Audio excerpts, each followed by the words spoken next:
deputado Nicolas Ferreira incluiu o vice-presidente Geraldo Alckmin como testemunha na ação movida no Supremo pela Procuradoria-Geral da República por ter chamado o presidente Lula de ladrão. A defesa de Nicolas alega que as falas do deputado, num evento da ONU, em novembro de 2023, estão preservadas pela imunidade parlamentar. Na ocasião, ele afirmou que Lula é um ladrão que deveria estar na prisão. Geraldo Alckmin foi incluído no processo para ser testemunha de Nicolas por ter adotado falas semelhantes no passado. Em 2017, antes de selar uma aliança política com o petista, Alckmin ligou Lula a vários crimes de corrupção. Os advogados de Nicolas Ferreira também argumentaram que no campo político é comum os ânimos exaltados e os excessos linguísticos.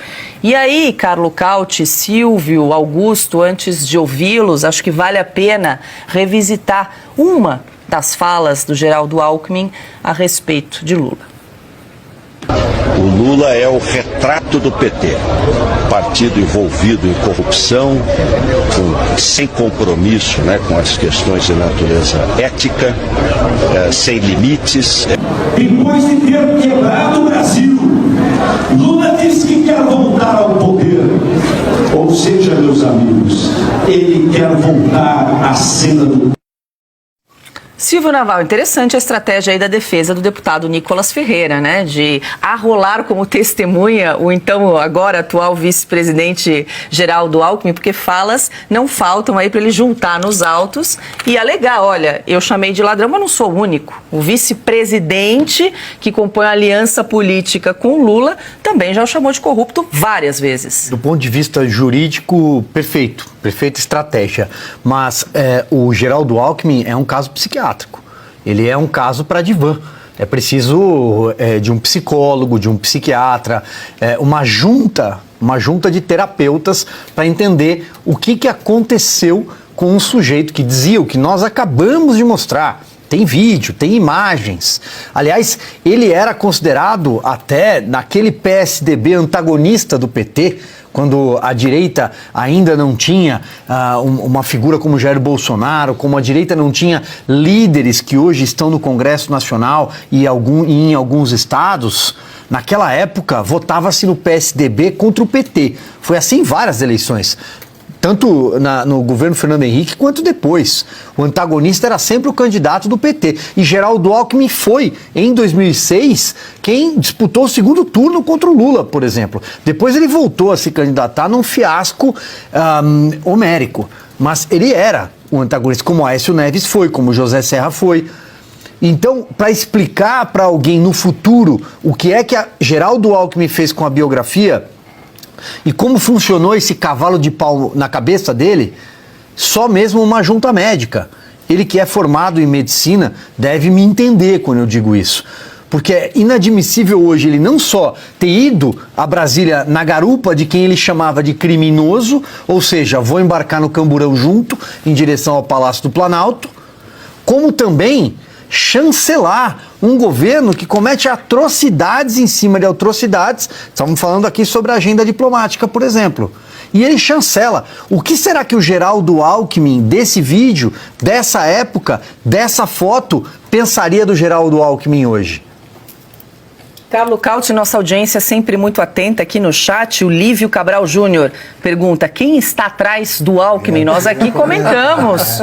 Hoje o ministro Alexandre de Moraes, era secretário de Justiça. Ele concordava também, teve uma fulguração na via de Damasco também, se tornou um defensor ferrenho do PT, ou simplesmente ele está atuando algum papel, ainda deve explicar para o Brasil do porquê está nessa forma, atuando dessa forma como um dos pretorianos de um governo que não teria nenhuma base de sustentação política se não fosse por esses 9 ou 11, dependendo do momento, ministros pretorianos do STF que o mantém no poder. Então, Então, assim, eu concordo com o Silvio, né? É um problema, evidentemente, tem que chamar a neuro, um problema psiquiátrico. Se o cara é o maior ladrão na história da humanidade, como é que você se candidata a ser seu vice numa eleição apenas 4 anos ou 6 anos depois desse vídeo? Temos algum problema físico, neuronal, porque não se explica o negócio. Ou, evidentemente, tem alguma outra razão muito menos biológica e muito mais venal, vamos dizer assim, muito mais material, muito mais, ou a missão de poder, por exemplo. Mas também me surpreende como é possível que um político que foi um dos mais amados, especialmente aqui em São Paulo, como o Geraldo Alckmin, que foi várias vezes eleito governador, prefeito, foi muito bem votado no passado, acaba jogando a sua biografia honrada até aquele momento na lata de lixo da história e nunca mais poderá andar nas ruas de São Paulo sem ser duramente criticado pelos mesmos paulistanos que o elegeram várias vezes. O porquê disso tudo é ainda uma das grandes dúvidas que ficam no ambiente eleitoral brasileiro. Não, eu acho o seguinte, ele sempre acreditou no critério biológico. O Mário Covas morreu, ele virou governador. O Lula, ele acha que vai morrer porque tem 7 anos mais que ele. É isso, e resolveu ser presidente a qualquer custo. A gente não conhecia o Geraldo Alckmin, o de trás era o fake. O Geraldo Alckmin, que quer ser presidente a qualquer preço, é o verdadeiro. Então me lembra a frase, que é a frase preferida do Milor Fernandes, que tem centenas de frases geniais. Como eu admiro as pessoas que eu conheço pouco. É o que se aplica ao Alckmin. Agora conhecemos melhor. Agora, o nosso ministro aí, com testemunha ocular e auditiva do que disse o Alckmin, também tem que ser chamado aí, pode ser arrolado. Pode ser arrolado pelo seguinte: se ele ouviu em silêncio e concordou, também pode ser testemunha. Eu realmente acho que o Lula é ladrão. Ou ele tem que processar, tem que incluir o Alckmin no inquérito das fake news. Claro, se isso aí não for, ou é fake news ou a denúncia grave.